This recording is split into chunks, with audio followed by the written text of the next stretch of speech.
Hello, welcome to another episode of AI Spotlight Show. We are live here at AI4 conference here in Las Vegas, Nevada.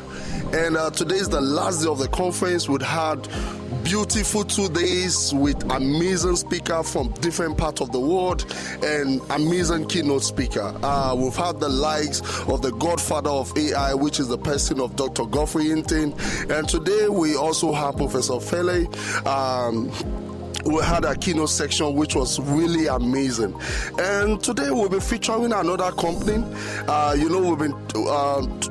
We've been having discussion and interview section with different AI companies, but this time around we are looking at robotics. Yeah, and Jensen has been one person, the CEO of NVIDIA, saying about physical AI. That means a combination of AI and robotics, will be something phenomenal.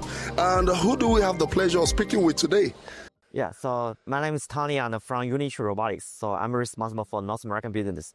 It's a pleasure to meet you. Wow, that is amazing. Can you tell us about Unitree Robotics? Yeah, so Unitree Robotics is established in 2016. But before 2016, we already started doing quadruped robot, which is, I think, the first one company in the world which started doing for electronic solution. When our founder, he studied in university for master's degree during 2013 to 2016. So he developed and designed the X-Dog, which is a prototype for the initial product. After graduating from university, then he started build the first generation robot like Cargo and like Cargo Pro. And then from 2018 to 2020, we move very fast to do the commercialize. So we start selling product, which is from 2018. And it's the first company which is doing the commercialize for the quadruped robot, even earlier than Boston Dynamics, 2 years, because Boston Dynamics actually started the commercialize Spot, which is for electronic solution, quadruped robot, from 2020. And from 2018 to 2020, so we moved the product sold from $100,000 drop down to $10,000, which makes the quadruped robot very, very affordable and cost effective. And in 2021, so we did one thing, which is bring the quadruped robot to the fully consumer level, which only costs approximately $3,000. Yeah. Which means everyone can purchase it, but mostly for entertainment and cool play. Wow, that is amazing. There was this amazing discussion going on media. Will robots replace human? Yeah. And that has been something of a great concern, to individuals if robots are going to replace us. Now, can you tell us about the category of robot that you guys offer at Unitree Robotics and also their business use case? Yeah, so at the moment, the mainstream product, which is G1 humanoid robot and also Go2 humanoid robot.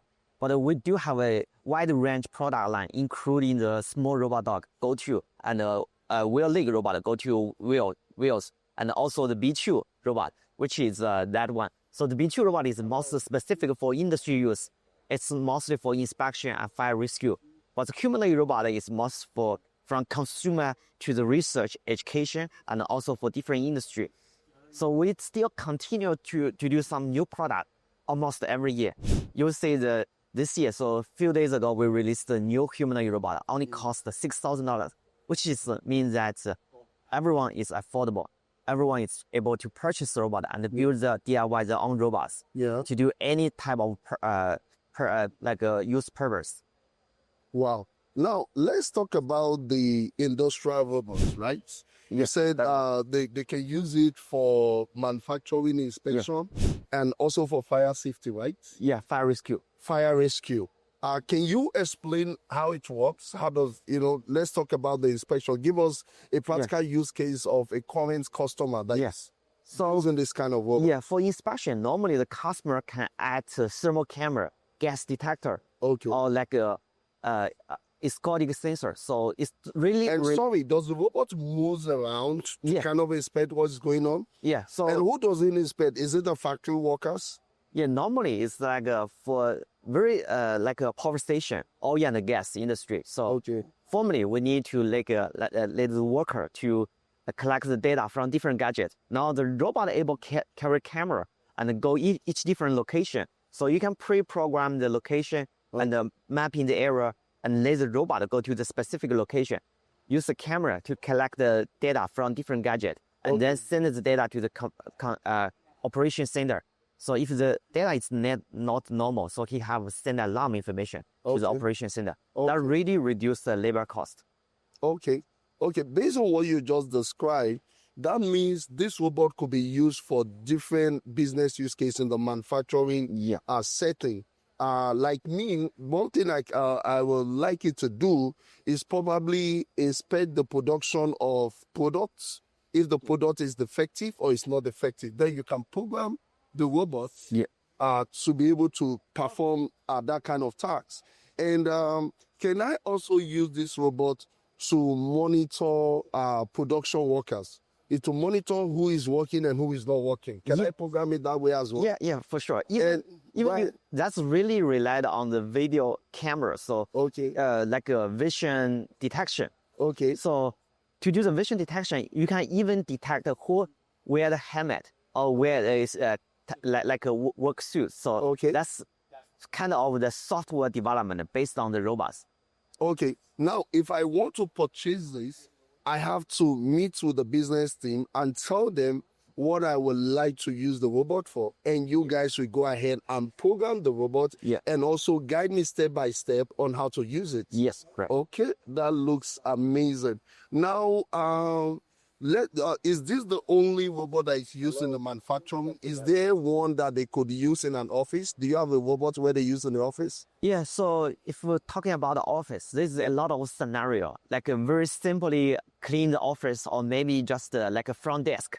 So the humanoid robot can be naturally fit for this scenario. Is this the robot you're talking about? Yeah, so this is a humanoid robot which is used for the boxing purpose. But so imagine this is a... You can use it as a front desk person. Yes, correct. So this is just a mobile base. But those mobile base can be used for very different purpose, like a front desk, like for cleaning the office. But it depending on really relied on the customer requirement, and then we can add like a desk hand on the robots, and also add a different sensor. So like the already on board microphone speaker, so the robot really can talk. You can integrate with any AI agent or language model with the physical robots. That's why the Jason said. It's really needed to the physical robots to to do the physical task. Wow, that means I can have this humanoid robot to kind of give direction in a what is it called? In a city mall, a big mall. Then I can use it as a concierge person to be able to give people direction. Yeah, right. Wow, that is amazing. Now let us talk about the domestic robots. Now, when I look at the S-Dog, that looks like a domestic robot. Now, can you talk about the different kinds of domestic robot that you guys have, apart from S-Dog? Yeah. The one people can have personally in their homes. Yeah, so currently the mainstream product we're using, like the Go 1, A1, Alien Go B1, which is all discontinued. Currently, the product is for Go 2 wheel, and B2 wheel robot, which recently we also released the A2 robot. It's a mid-size. So the product line covers from small size, middle size to big size. So the reason we do different size because different purpose or different customers, they have a very different requirement. So if you use it for home use purpose, I think the small robot is more comfortable and more safety. For the big robot, it's mostly used for industry. And if you for home use purpose, so normally it's indoor. So for outdoor, we got the dust proof and the waterproof. So that's the different product cover different market. And for the humanoid robot, we also design like a smaller size R1 and then middle size G1 and then the big size H1. So that is cover also different market. Like the big one is mostly for industry. They probably need move heavy stuff, more than boxes, which is up to 20 kilograms. But for the small robots, can this one lift stuff? Yeah, this one can only lift like 3 to 5 kilograms. But the most used for like a security patrol, which is indoor, not outdoor. But if if it's outdoor, so we probably need a middle size to big size, which have a water. If I need one, I need to take to the mall to help me take my grocery. Which one am I going to need? Yeah, if it's just used for personal. To the mall, I'm taking it to the mall. I want to go and do a heavy shopping. Yeah. And I want to put it on it. Yes, then the small one is enough. Okay, I can use this one Yeah. to go do grocery with me. Yeah, and this one have a leash mode, so you can really leash the robots. You can lift something. Yeah, no, leashing. Leashing, that means you can use a cable to connect with the robot and just pull the robots. Okay, just like I have a dog. Yeah, You right. run around? Right. Okay. That means you can put any stuff on the robots and can go upstairs, downstairs, no problem. Wow. And this one, does it talk? Yeah, you can also have a microphone and speaker built on board. Does it have an inner camera? Yes, See? they'll have a RGB camera on board as well, and the LiDAR as well. Okay. And can you program the robot to be able to identify me? Yeah, so Like whenever he sees me in the morning, he'll say, "Good morning, Mr. Henry." yeah, right. This type of the home use scenario, Okay. which one of the application we are going to do is that. So imagine there's a AI agent, or you can call it the AI assistant for you. So it's a robot dog at your home, and he can remember everything at your home. Wow. So one day, you forgot where your key is lost at your home, and he can tell you where is your key. So that's kind of scenario, especially very, very useful for the old people. This is like kind of health and care. Like a companion. Yeah, companion, Okay. companion home dog, or maybe can be a security dog as well. So this is the kind of scenario we're going to do for the small robots. Wow, that is amazing. Now let's talk about the guardrails. What guardrails have you guys incorporated into this robot to make sure it doesn't malfunction? Because we've seen some clips on social media where the robot was misbehaving in China, was doing something else. You understand what I'm saying? Yeah. Then what are you guys doing to make sure this robot doesn't malfunction, like becoming a danger to the owner of the robots? Yeah.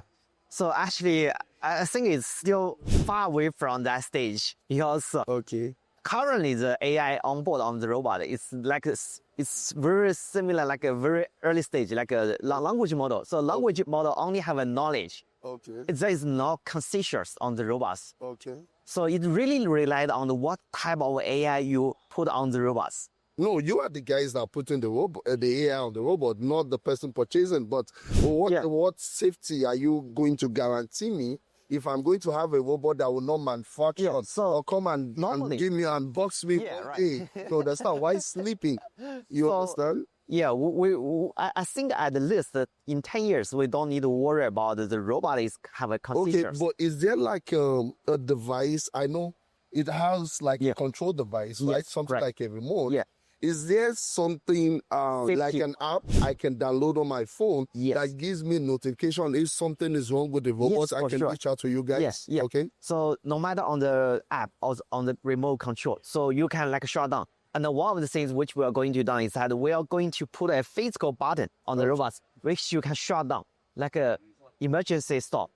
So that is going to, we already done in the industry robot. So which if the robot is lost control, so you can easily like push down, shut down the robot, make sure it's safe. And you can also reset the button.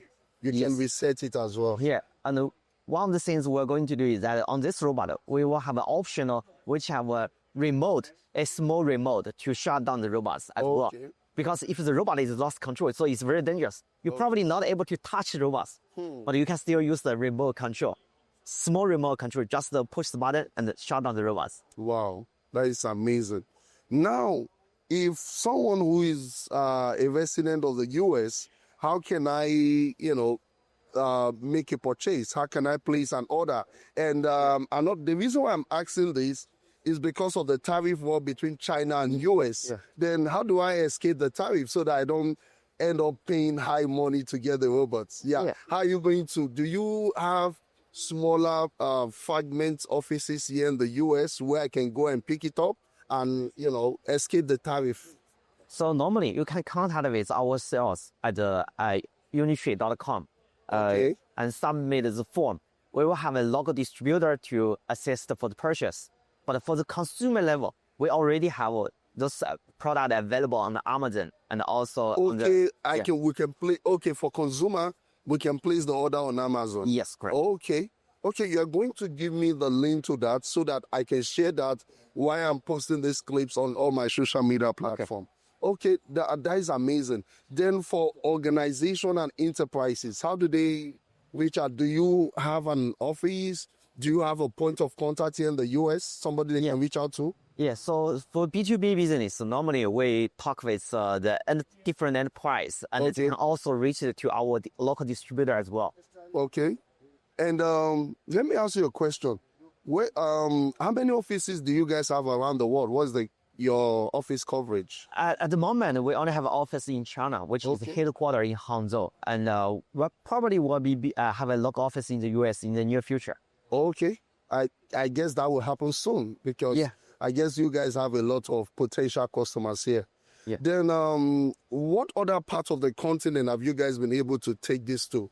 Like I'm talking about South America, Europe, South Africa, Africa, and the rest. Yeah, so we already saw the more and more business covered more continent, like the Southern, even for Africa, even for the South American. So there's a lot of countries which is even not at that stage to can immediately deploy the robots, but they already saw that's the future because you have to, a lot of country is going to invest more and also to push the technology more forward. Okay, let me ask you a quick question. Let's assume that I have some customers in Africa. I'm from Nigeria, and I have like 50 people that need some of these products. How will you be able to help me import it down to Nigeria? Yeah, so I'm going to make arrangement for all the money and everything. Yeah, so we have a forwarder which you can do the door-to-door delivery. Okay. Yeah, so if it's place order, so we will ship in from China to the Africa, and then you just waiting to receive the product.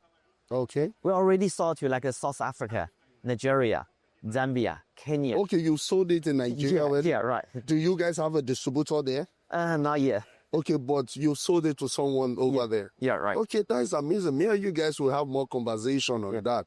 Okay, I think my last question for you before we do a practical demo of the robot itself would be, what are some of the customer success stories that you guys have received? Like, what are they using this robot? Why are they happy, to purchase this robot from Unitree? What are they doing? How has this robot helped to make their life easier and easy? And, what are those wonderful customer experience? So they have a different market for different customers. Like for the consumer market, retail market, so mostly it's a robotic hobbyist. So they're really crazy for the robots. They purchase the robot programmed by themselves to get some different purpose, like as a companion, companion dog or security dog for their home.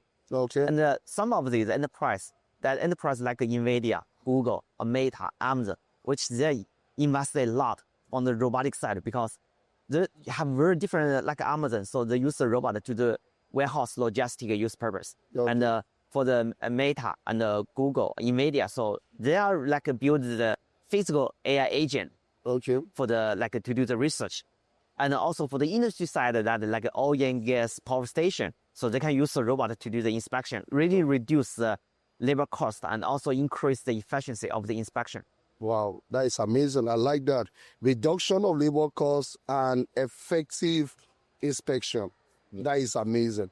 Okay, that is great. Let's move to the next segment of the interview, which we're going to see a demo of the robot itself. We have two robots. One is like a dog, and the second one is a robot who is a boxer. Then if you are planning to become a boxer and you need a partner to train with you, man, you want to give this a try. Okay, let us switch. So this is a GWAR humanoid robot, which we train the robot to get the boxing skill. So firstly, we have a motion capture system to capture the data from boxer. And then we pull those data in the simulation environment and train the policy. Then do the same to real, to the physical robots. So the robot can able to learn those skills. But the boxing is just one of the skills, like dance, kung fu, or maybe like washing dishes, or maybe just housekeeping, laundry. I mean, that's the future. So different skill, which is a robot can really learn from human. So we're going to show some working skill on these robots.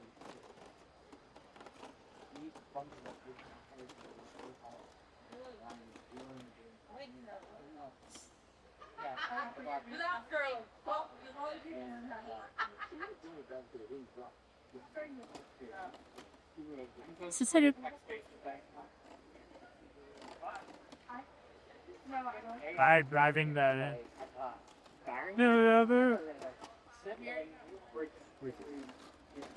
AI very AI.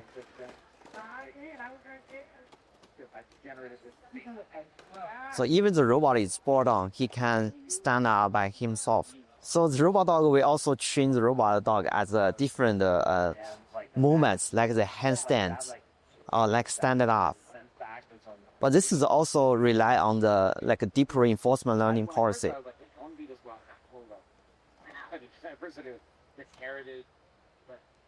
The robot dog actually have a more like entertainment functions, which like a companion mode, or maybe you can talk with the robot, ask it to do those type of movements as well. And this is a stretch. And shaking hands.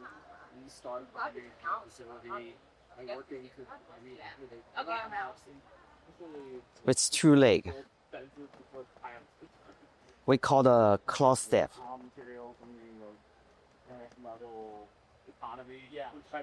And jump. Jump. Just pretty big.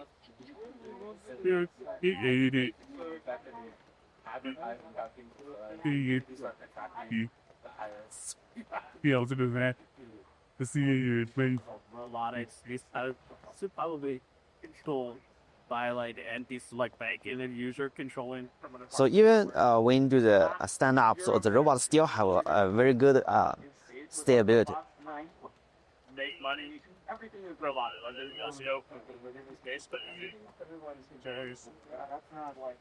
I could see that act. Well,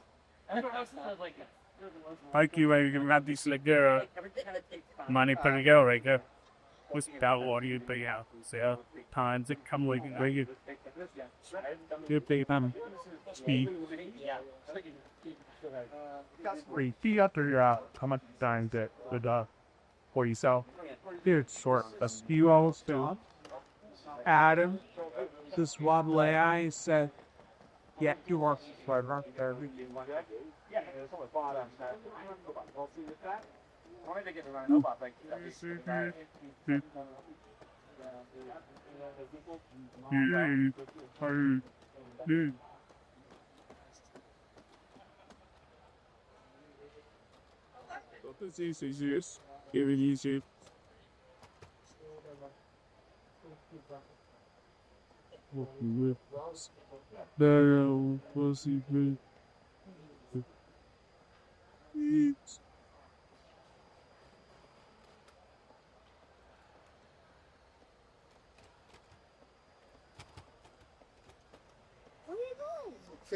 Wow, that is really amazing. We just had a demo of the two robots, the humanoid robot and also the X-Dog. Just as I said, the humanoid robots can be displayed probably in an office. You can use it to welcome visitors. You can use it as a front desk person. And for the X-Dog, it's more like the domestic robot.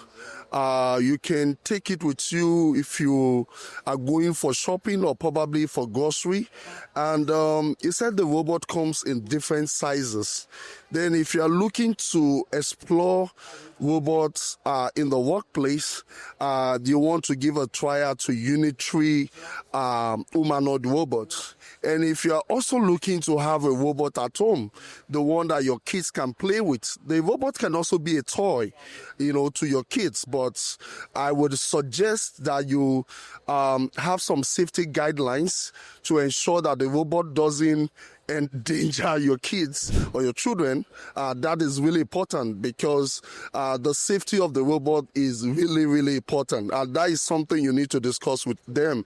And another thing I kind of like is you can also use this robot in the manufacturing environment. One organization that has deployed the largest number of robots in the world is Amazon. Amazon have deployed robots in their factories. Then you can use this humanoid robot for inspection.